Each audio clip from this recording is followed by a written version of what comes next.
Good morning and welcome to my third video ever. And I have tried to record this video so many times, but I have a toddler, so let's try it one more.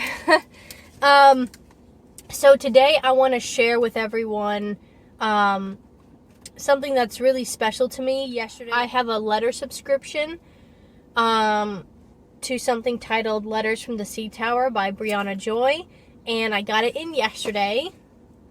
Look how beautiful, right? And personalized, okay? Now, this is my third video ever. I'm not affiliated with her in any way, but I pay for this monthly subscription because I really do like her artistry and her thoughtfulness. So, a few years ago, or less, I don't know, time is weird these days, but a while ago, I was looking for a subscription letter. Well, a subscription, back in the day, you know, loot boxes were all the rage, right? And, but I wanted something different. I didn't want more stuff. Everything was always, like, full of stuff, which I don't need, okay? And I discovered her on Etsy. She actually has her own website, but I discovered her on Etsy.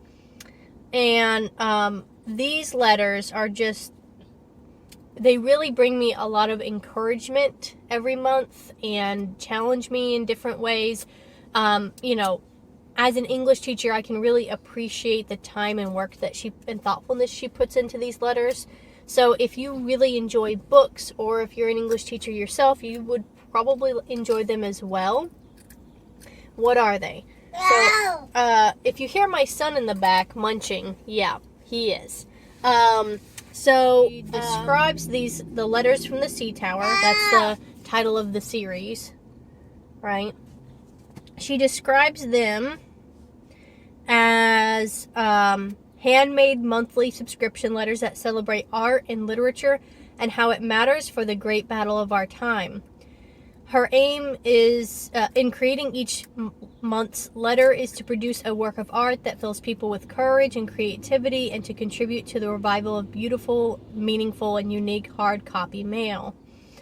The letters are handwritten and painted by her, and then carefully scanned and reprinted in her own home on heavy archival quality 100% cotton paper. She personalizes them by hand with each recipient's name and then mails them out monthly in an epic old-fashioned envelope, right? With ink, stamps, and unique postage stamps. The letters are filled with watercolor paintings and sketches, field notes from nature or history or her travels, and illustrated poetry or quotes from her commonplace book. They are designed to be a well of stories and ideas that inspire others to take heart and to remember their callings, right? And she also says that the inspiration for this subscription comes from an essay written by Tolkien about Beowulf. In his essay, Tolkien tells a little allegorical story about a man who built a tower on his property. His friends and neighbors thought the tower was a waste of valuable material, but they didn't know that the man had built it in order to be able to see the sea. My hope is that these letters will offer a similar vantage point as the tower in that story, that in the middle of our often dreary and monotonous lives, there will be a reminder of glory and unseen reality, and a fleeting glimpse of joy beyond the walls of the world, poignant as grief. Her introductory letter, so if you subscribe to her, you'll get an introductory letter and the letter of the month, right?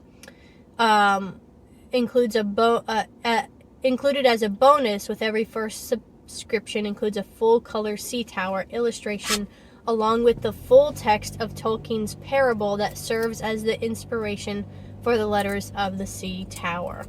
And what all of that amounts to, like, I mean, that's just, it's beautifully written and explains everything that the letters are and do.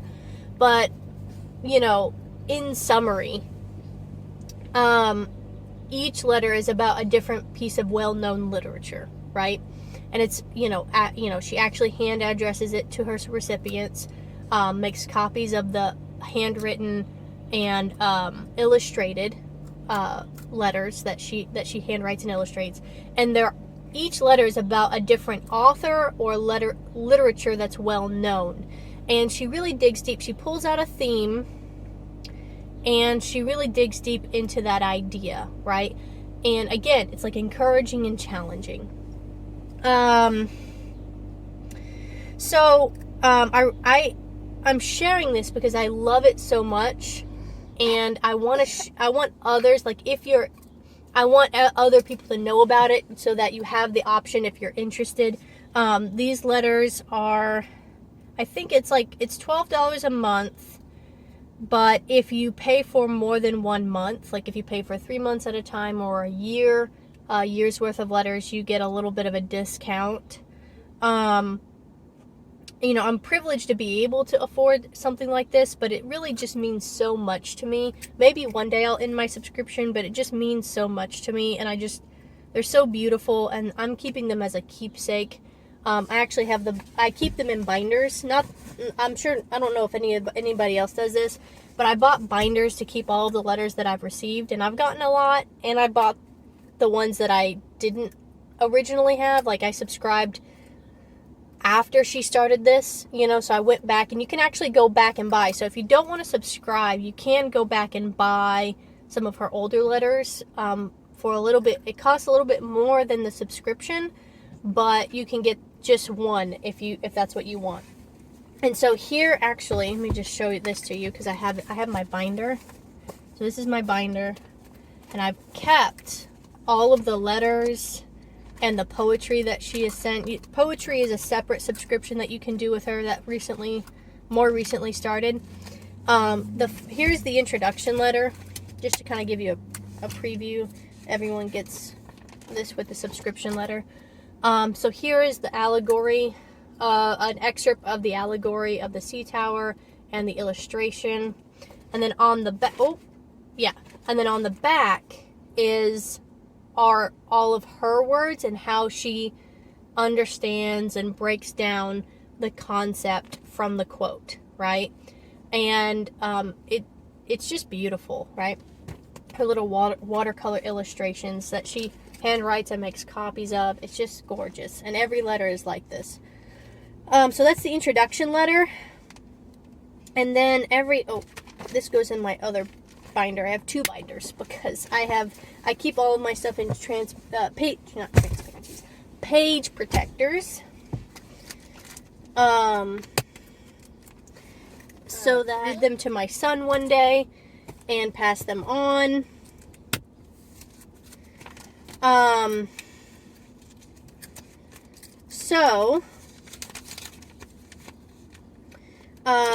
What I really want to share with everyone is I have 2 letters that I want to share that really mean a lot to me. I mean, all of the letters are just beautiful, and they mean a lot. She has letters about Shakespeare, Lord Alfred Tennyson, The Wizard of Oz, Shakespeare again, The Little Prince, and this is the one I want to share, Charles Dickens. I have not actually read Great Expectations. I don't even know if I've read anything by, I think I started A Christmas Carol, but I don't know if I ever finished it. But this is one of the ones that I really wanted to share with everyone, and this is just personal to me, and everybody has a different letter, I'm sure, that would speak to them, but this one in particular speaks to me.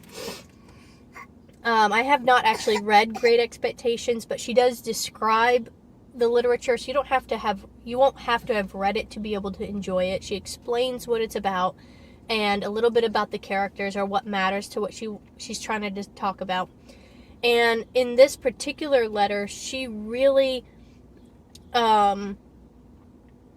explains about this character from the book, or maybe even the main character, who he goes through a series of colossal disappointments, right? And it makes sense, right? The title of the book is Great Expectations, which, if you have great expectations, probably you're going to meet a lot of disappointment in life, right? And so this particular character, Pip, experiences a series, what she says, he faces a series of colossal disappointments, and the tapestry of his hopes begins in a moment to unravel. The change is a sudden one. Pip wakes up one morning full of ambition, struggle, and glowing dreams, and in the course of just one day, everything is shattered. Alone in the living room of his apartment, he absorbs the shock of his changed situation and his evaporated aspirations. So the quote from the book, she says, this is like a description of what happens when he loses everything that he had hoped for. It says, "Gradually, I slipped from my chair," this is the quote, "and lay on the floor when I awoke without having parted in my sleep with the perception of my wretchedness. The clocks of the eastward churches were striking 5. The candles were wasted out. The fire was dead, and the wind and rain intensified the thick black darkness." And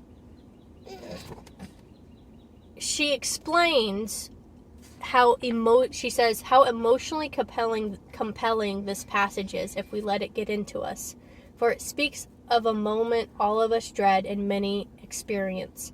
The moment when the dearest object of our lives is stripped away and the world becomes suddenly as empty as a deep cave in which a candle has just been blown out. Think about it for a second. Think about what you love, whether it be a work or a dream or a relationship. Think about the way your heart would hit rock bottom if that thing was snatched from you suddenly. How would you arise from that pit? How would you go on going on if the thing you had to live for was no more? And that really struck a chord with me. It's easy to look at people's suffering and say how to look at others' suffering and call it melodramatic, right? It's easy to say, well, they shouldn't have had such great expectations. And maybe there is a lesson in there with this character related to that. But more importantly, her perspective really helped me. We're going to go. Her perspective really helped me understand that everybody has everybody has their own great expectations, right? Everybody has the thing that they hope for and dream for and then experience that deep disappointment, right? And it really opens up my heart to have a little bit more compassion for those, because I've been there where I've just wanted to lay on the floor and just so it really, and it's easy to look from an outside perspective and say, pull yourself up by your bootstraps, get over it, move on with your life. You shouldn't have had those expectations in the first place. But it just makes me a more understanding and aware of people, right? Even though this is a story, and even though, this is just her perspective of the story, I just feel like I understand. I'm human, and I feel like this helps me understand humanity. I don't know what that even means, but it really took me aback that there's two ways to look at this situation, and previously I would have looked at it just one way, and she has helped me see this other side to the story that I had never considered before, right? It broke my heart a little, to realize that,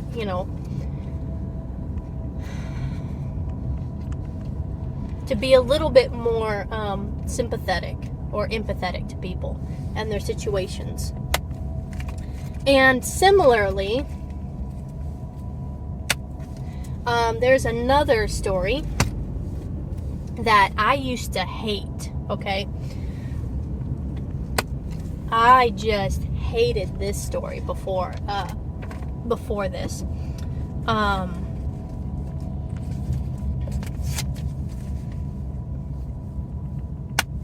This story, I actually read in college, and I think most college students read it. if you're going to be an English teacher, is titled Metamorphosis by Kafka, right? And I remember this story very well because I hated this story. And, it's about this man who one day wakes up as a roach, and he still has the mind of the man that he was, but he is physically something else, okay? And,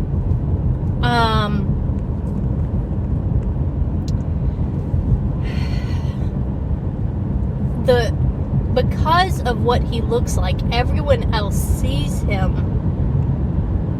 for what he looks like, right? Everybody treats him for what he looks like. He looks like a scary, ginormous roach. And so that's what his family and that's how they treat him, as a disgusting roach, right? They're fearful of him. They treat him horribly. But because he has the mind of a man, you can just see him struggle and have to deal with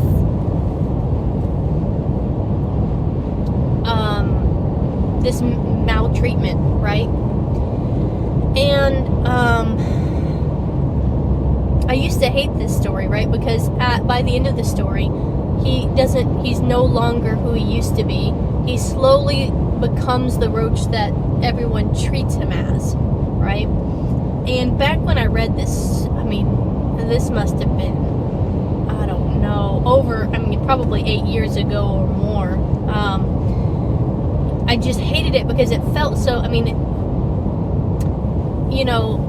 existential, life is meaningless, what's the point in trying? I just had a different perspective of it back then. Maybe just a very shallow perspective of it. Maybe I didn't do really any research about it. I honestly don't know why I thought that way. But after reading Brianna's letter about metamorphosis, right? She wrote this, okay, and illustrated it beautifully. And it really made me have a different perspective of it, right? I'll have to read it when I stop, when I'm not driving, and finish my story.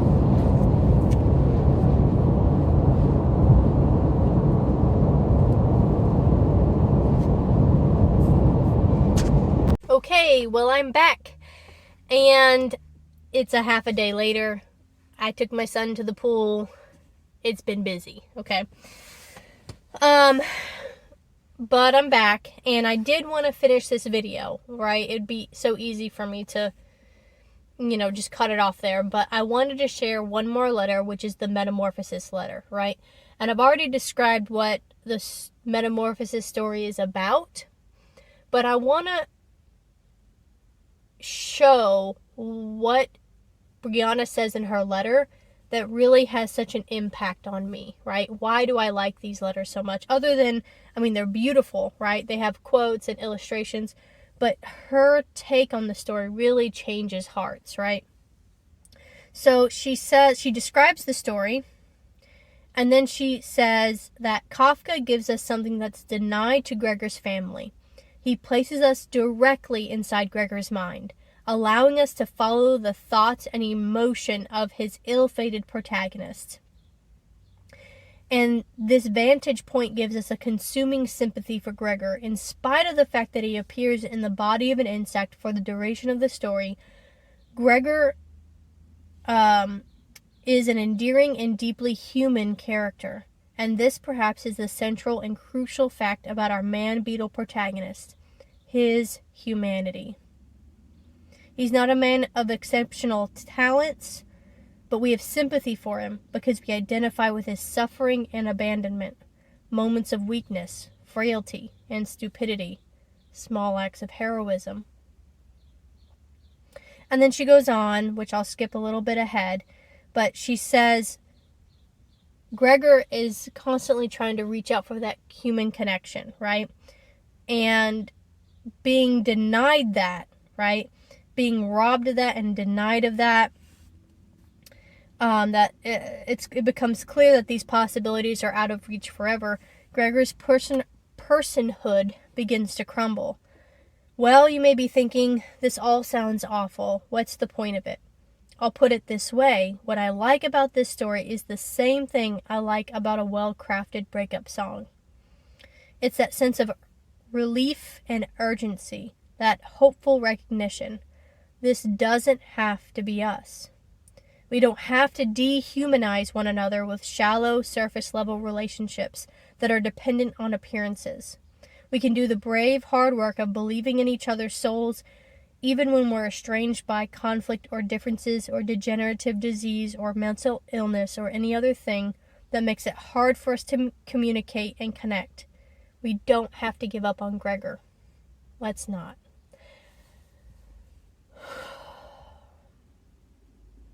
I don't really have the words to explain or describe how much this affects me. That it really changed, I'm not going to go into details about some personal things that when I first received this letter, so long ago, some things that I was struggling with. And, I will say that I understand what it means. I know how hard it can be. Some people are hard to love. Let's say that, right? And it's not anybody's fault, right? It's just sometimes it's hard. And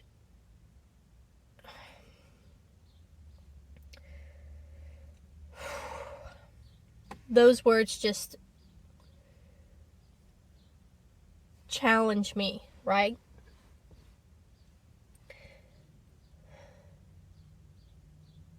And the story itself, right? When I think back on the story and how depressing it seems. But then I think if they had looked past those difficulties, right? If the family had gone the extra mile, how much that would have made a difference in Gregor's life, right? Even the smallest acts might have made a huge impact on Gregor and him keeping his humanity, right? And it really affects me when I think about, not just personally, but in history, when we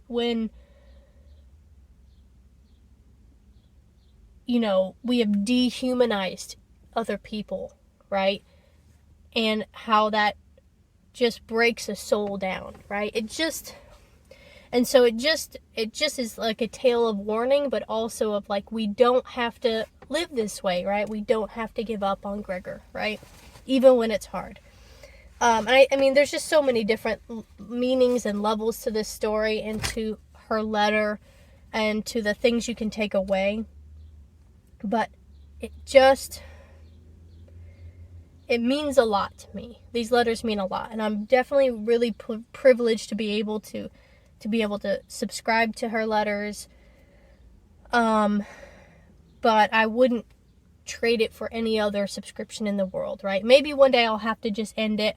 I have sent subscriptions to other people in my life before.